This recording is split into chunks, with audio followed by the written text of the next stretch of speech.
So this portion of your experience today is very unique. We'd like to just dedicate it for you guys to ask us students. We're all third-year students. Just about anything you would like to ask about student life, about campus, about the culture, any questions in particular. And we can run a mic to you, and then just speak into the mic. It's going to go onto the recording. It won't hear it on the speakers, but just speak right into it, okay? So we'll start with if anyone has any questions. How many of you commute, and what is it like to commute and not live on campus? I commute, and it's about, some days it's like an hour, some days it's a little less. It just depends on traffic. It's not bad. I mean, you kind of just do it. It's not bad. Sometimes it's my time to kind of like decompress from the day. I just have, listen to music and kind of just sit in traffic and go, but it's not too bad. I mean, I know some people have commuted farther in our class. Listen to lectures usually. Sometimes you re-listen lectures, yeah. But yeah, it's not too bad. I don't know if anyone commutes farther than me. I mean, I live in Huntington Beach, but so commuting is not terrible, and a lot of the classes are like clumped together, so you can stay on campus pretty much all day, and then when you're done, you leave, and then you go home. I don't think that the commute is like make it or break it. So if you have to commute, it's not terrible, and you can make it for sure. So it was if there was one course that you would have taken, or you wish you would have taken before the program, what would that been? I think some courses that really help you clinical-wise, psychology. I find that psychology gets missed in a lot of health programs, and you're going to see a lot of that when you go out to clinic by patients with dissociative disorders, depression. I think that helps a lot. If you're able to take a nutrition or dietitian class, that helps a lot because a lot of patients ask about that, and a lot of at least our cohort, we exercise, we watch what we eat. And it's important we're trying to establish that PT should be part of preventative healthcare, and that starts with eating right and exercising. And another course that I really liked was something called lifespan development throughout the ages, going from pediatrics to geriatrics. I think I had that course in my undergrad that I didn't see in our program, and I thought that really helped me when I had geriatric patients out in the hospital setting. One course that I felt like I really prepared me well for this was I had an extensive background in cardiopulmonary undergrad. And so actually had the pleasure of being taught by a heart surgeon. And I felt like that was one of the classes he kind of took control over. And in this one, that was one of the ones that a lot of us really struggled with, just fundamentally was cardiopulmonary, something that we didn't get a ton of in undergrad. So I felt really well prepared for that and was super thankful for that. Did all of you were all of your undergrad studies in either like a biomechanic or a kinesiology or some sort of physical science, or did any of you have some sort of like late in life transition where you're like, I don't really want to be an accountant anymore. I want to go be a physical therapist? A lot of us didn't. I think majority did, but not everyone. I did like more bio because I was kind of going like more the PA route. And then so it actually helped me. Going off of the other question, it helped me to have like an athletic background and have like exercise science, like just knowing it from my own like working out, to have like knowing like reps and sets, having that base of knowledge, because I didn't get that in undergrad because I was more bio. So it helped me to have that addition. But yeah, Scott will add on to that. I majored in Spanish. Mic drop. And I made it through, right? So a lot of my friends, when we first started, we jumped right into biomechanics, and I was like, what? And they're like, I don't know how you're making it through, but honestly, if you're willing to put in any kind of work and just work hard, you can get through the program, no matter what your undergrad study was. So, If you guys had like one thing that you could tell some of us going into interviews today to prep us, what would it be? One word of advice. I told some people, I don't know if this is cheating. They'll probably ask you, like, do you have any questions for us? That's like a really common interview question. Don't say no. Like, come up with a question that, even if it's just like anything about the program, just come up with a question, because it just shows that you have some interest in the program and that you want to learn more. It shows initiative. And ask them, if you don't have any questions about the program, ask them about themselves. Ask them what they've learned through PT school or what they've learned in their clinical experience. It just really makes you stand out if it shows that you're interested either in the people interviewing you or in the program itself. just add to that, it might be a little bit generic, but I guess over PT school, one of the things that I've really realized is that oftentimes I'm my own biggest obstacle, and my, anxiety or stress levels a lot of times will keep me from being myself and just being able to have an open conversation with people. And I think that really just get out of your own way. Just be yourself. I mean, there's a reason why you're being interviewed. There's a reason why you want to do this. So just let that show through and put your nerves aside.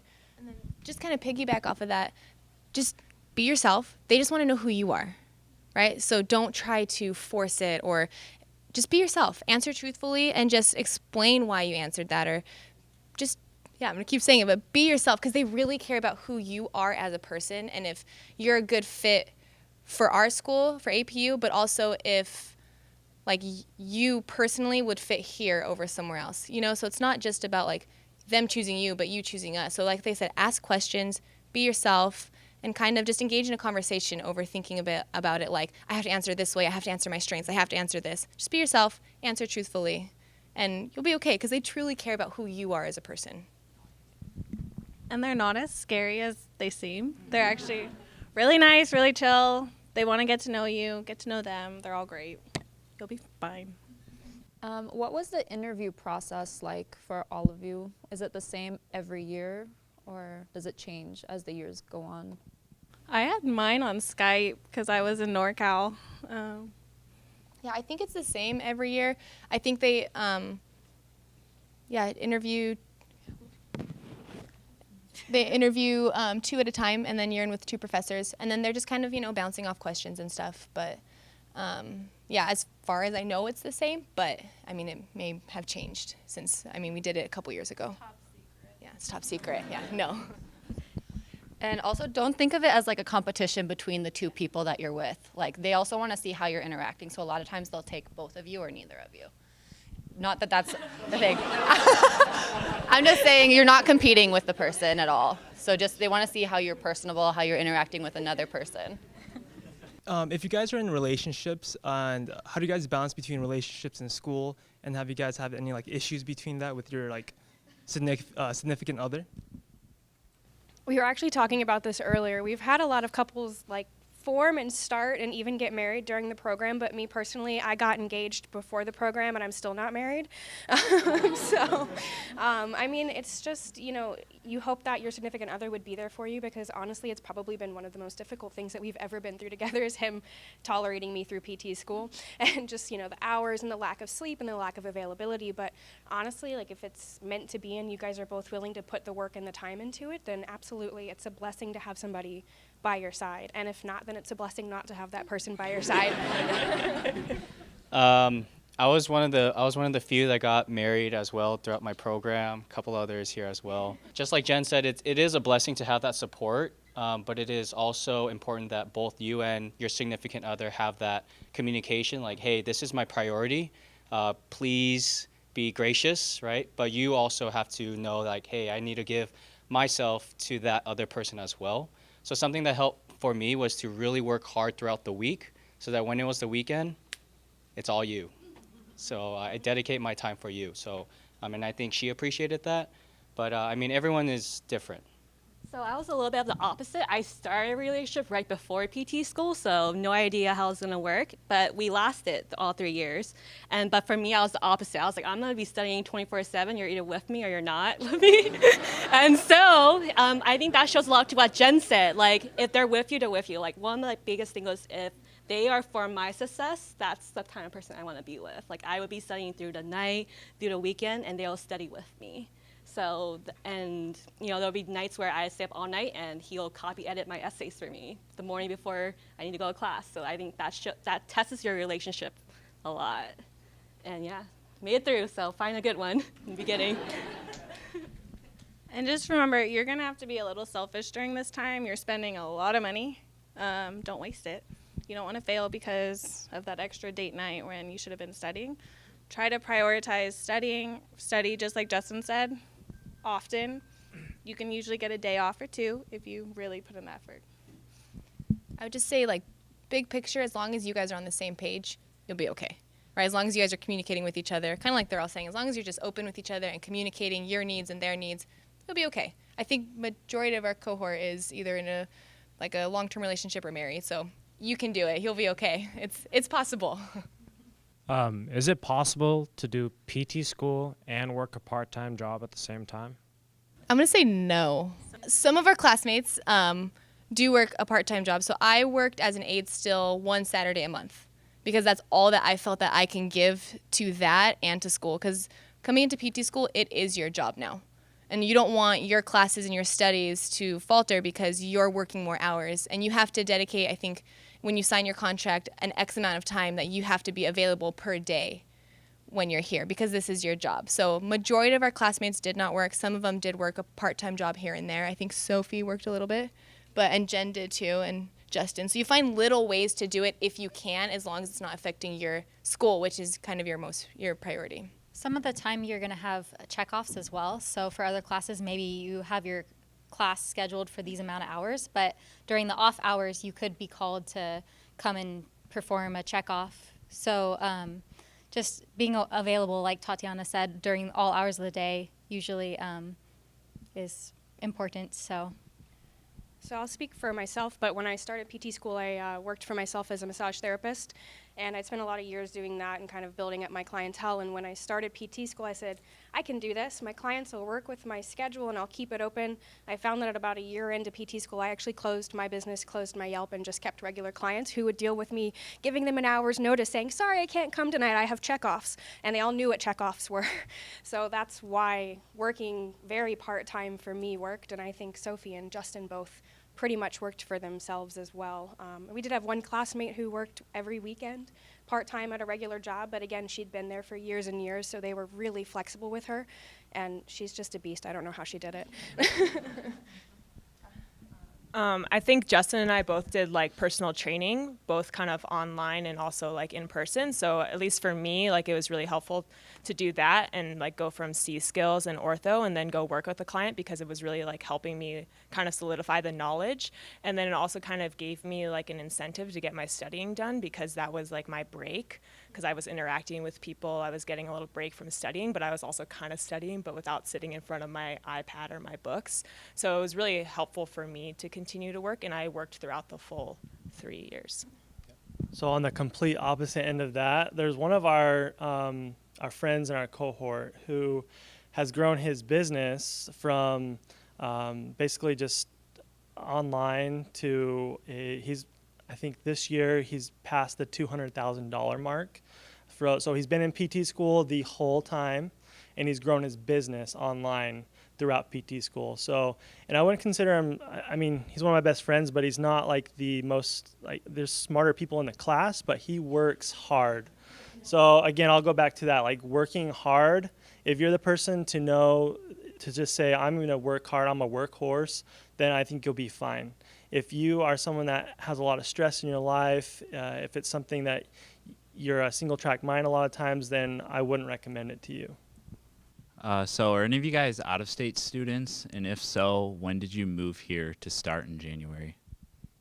So I'm from Utah, southern Utah, over by Arches, like Moab area.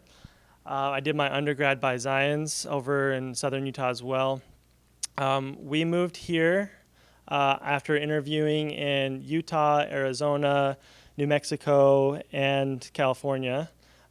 We decided APU was the best fit for us personally, and so we decided it was enough to make that move, to make that step to come over here. I'm from Arizona, and I moved here like a week before the program started. I felt like I had enough time to get like everything together, like move in and stuff. So I'm from Chicago, and I moved out here like right after I heard I got in, so like 9 months before the program started, but that's mostly because I just didn't want to move all my stuff. Because I went to APU, I didn't want to move all my stuff back home and then come back here. So it's different for everyone. But like Ashley said, it really depends on if you feel like you need a lot of time to prepare and get settled in, or if you feel like you're ready to go. So I moved like a month before school thinking like I needed a month to adjust to get ready, and I was so bored. So to each their own. What are your recommendations on taking credentials like the CSCS? I'm currently studying for CSCS right now. I feel like it slightly sets me apart as I go into postgraduate work field. I I might plan on doing residency, so I feel like it might set me apart for that as well. And while I'm studying, actually, at this moment, I said, oh, this might have been really good to study before PT school because it really has a lot of kinesiology preparation in it as well. So I don't know, has anyone else taken the CSCS? I'm taking it in a few weeks, and I feel like it is really helpful. Like I said before, like I kind of had like the personal training athletic background before, so that really helped in school. But when you're working with patients, especially if you want to work with athletes, like it's really helpful. I wouldn't recommend getting it because it is a lot of money. I wouldn't recommend getting it in your first year if you aren't sure that that's the population you want to work with, because it is a really big investment. But if that is a population that you want to work with, maybe in like your third year, like most of us are doing, once you've figured that out and you've done your clinical rotations, then I would take it, because it also helps because you've taken a lot more courses. So when you're studying for it, a lot of it's stuff that you've already learned. But I wouldn't take it like, you could take it right now, or but I wouldn't take it during your first year, and I wouldn't take it like the month before you're coming to PT school. Give yourself that brain break before you come into this program. So I tried to take it the month before I started PT school. Or I signed up for it, I got the book, and I was ready to study, and then I was like, oh, okay, like I'll just take it, you know, that first month of PT school. It's like, it's intro, it's not that bad, I can do both. I could not do both. I did not take my CSCS at that time. I refunded half of it because I could not study for both because it was too much. So I eventually will take it, probably now in my third year when I have a little bit more time, I'll study for it and I'll take it. So I would say, like Sophie said, give yourself a month before to kind of get ready and kind of relax a little bit and then jump in, or take it a few months before. But just know what you can do, because I definitely lost out money, which was unfortunate, but eventually I'll take it. As far as like other certifications go, a lot of us students have taken courses like rock tape during school.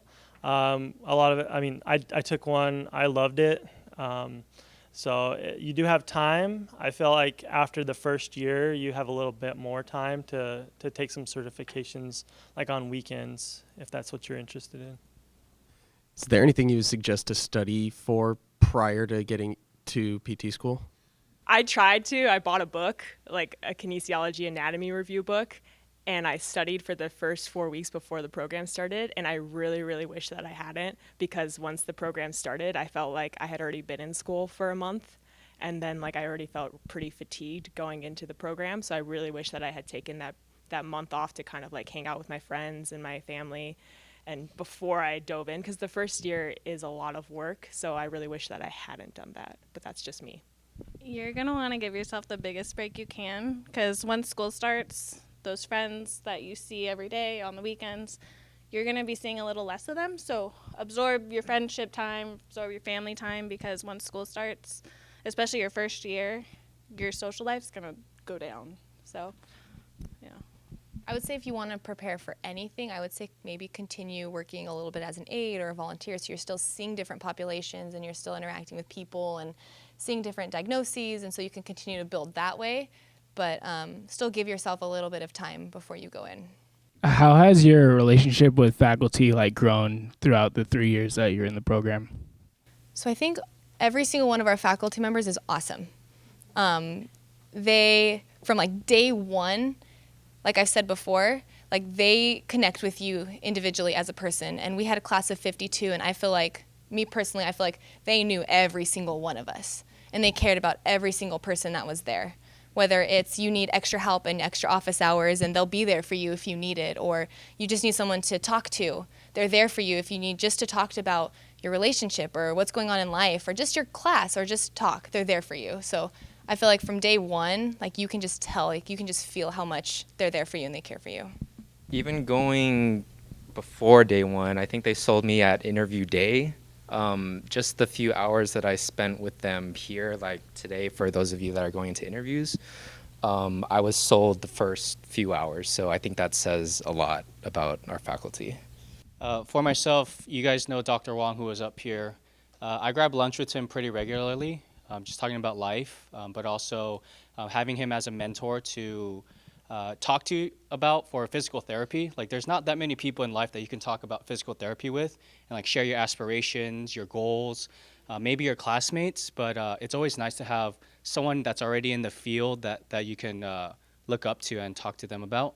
So yeah, definitely a lot of faculty, or all the faculty here are more than willing to build that relationship and build that mentorship or friendship if you guys want to go down that road.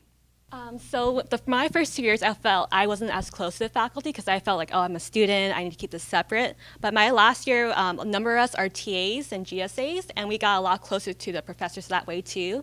We work with them during the classrooms, during labs. We set up checkoffs with them. We talk to them to prep for lab beforehand. I felt that helped me get out of a student perspective and more of a better relationship with my professors, getting to know them outside of class, getting to know them as a person, and for them to know me as a person. That helped break that barrier for me because I was so used to that separation, but becoming a GSA, TSA helped me just connect with them, get to know them outside the classroom setting. And even the relationship with them doesn't end when you graduate. Like right now, I'm not exactly sure maybe what I want to do, or some of our classmates aren't sure what they want to do after they graduate. And so I know people are sitting down with professors and they're just talking to them about their options and what to do. And I know a lot of our professors are still talk with previous students or meet up with them to just kind of hang out and talk with them and see what they're doing, and or bring in previous students to help teach and stuff like that. So they care about you from interview and on. So they're always there for you. How has your study strategies drastically changed from undergrad to PT school? Like, how would you guys adapt to the amount of information you guys get compared to undergrad? I study a lot more than I did in undergrad. I study a lot more. So that first year and a half is a lot of studying, a lot of work. But I know, like me personally, everyone has their own study strategy. I found that kind of absorbing the information on my own, learning it myself, going over it, and then meeting up with a group and kind of going over with them has kind of helped solidify my knowledge. And so I feel like for me, that's what's really worked. And then I know like any of our classmates are more than willing to sit down and kind of study with you and help you. So that's great too. But yeah, I know everyone's kind of each their own. That's kind of my method. And then like Jen, Tatiana, Sophie, everyone will they'll make tables. Everyone has their own strategy. We have a Google Drive. Everyone shares. So like I have Quizlets, charts. Any easy studying like shortcuts people are willing to share, because there is a lot of information and you're going to need to process it in whatever way you process it best, and you have a whole cohort that's there to help you. So, and like with that, it's not a competition. You know, like you're here to support your classmates. You're not competing against them. You want everybody to do well and everybody to get a good grade. So you share your resources and you study with each other. And so I feel like that was the biggest difference between grad school and undergrad. Undergrad, you're trying to get that A, you're trying to get the good grades so you can get into grad school, and now you're here. And now you're just trying to work with everybody and grow with everybody. And so I feel like that's a big difference too. And then I would say too, use your TAs as a resource. So they went through the class, like when we were first years, it was really helpful to like talk to people and get their charts that they had. And so one, you're not doing as much work because you're not making all the charts. And then they can help with their study strategies as well because they made it through. The biggest thing I learned was not to procrastinate. Prioritize all your classes and do it ahead of time because that really helps. And then also if you are struggling, I mentioned this to my tour group earlier, the TAs are available and some of them will help you with tutoring. So there are options in case you're struggling. You're not just going to fail. So. Just really quick, I think the biggest thing for me transitioning from undergrad to grad school was learning and really initially paying a lot of attention to what works for me, what's efficient. Because unlike undergrad, you don't have time to waste with study techniques or study skills that don't help you or aren't efficient. You need to really kind of learn how to turn yourself into a well-oiled studying machine. I just want to say really quick, because I can see a lot of your faces as we were talking about studying and like how hard the first year is. Like I can see a lot of you are kind of getting a little stressed already. So I just want to say, like, yeah, it is hard. Like, it is a lot of work. And I remember being in, like, the thick of the classes and really struggling and just thinking that this is, like, the hardest thing I've ever done. And it is, but it's because you're going to help so many people. So once I got out into the clinic and I could see, like, how my knowledge was impacting someone who had had pain for so many years, and just, like, little things that I had learned, like, little techniques I had picked up from my TAs or my other classmates were able to, like, put a smile on their face or change the way that they were able to handle their pain. Like, Like it just made all the studying really worth it. So just hold on to that. Even like right now, as you think like, is this something that I really want to do? I don't know. Like you're going to help so many people. I think I'm a little biased, but I think this is like the best profession to go into because you have so much flexibility in what you can do. And you get to, your impact is like, it's like you're not even going to see how far your impact goes because it's going to be really, really huge. How hard was it finding housing if you guys moved to this area, especially mid-year? This guy was one of my roommates. There are two other guys. Usually before you get into the program, you guys all know Anel. She'll get you together on a Facebook group. And then so it'll say like, hey, who wants to go into housing? And then people kind of pick and choose or whatever. It's I guess the luck of the draw or whatever. But that's how we did it. Anyone else have? I didn't think that it was that hard to find housing. There's lots of complexes and houses around here, and there's other people in your cohort that are gonna have to live on near campus too. So, I moved after the second semester. I was commuting 2 hours a day each way, and it was pretty easy. When I moved in, the house I moved into was all PT students, and now it's just all grad students. So they send out the list at the beginning, and then you can talk to your classmates. You can talk to the other cohorts. And APU actually has a housing Facebook site that the whole university posts in, so it's really easy to find. Most of them are students or they're young professionals. So you have options outside of the actual program too. It's not me personally, but I know a couple students who did Airbnb every month. That's another option, but they like it. They like their personal time, but there are a couple students who did Airbnb. Good questions. If you have more questions, we are going to go eat lunch now. We're going to eat with you guys, so feel free to ask us anything that you feel like you missed. Downstairs is where lunch is, right here in the cafeteria. So it's all ready for us. We'll just head down and we'll have a prayer and then we'll eat.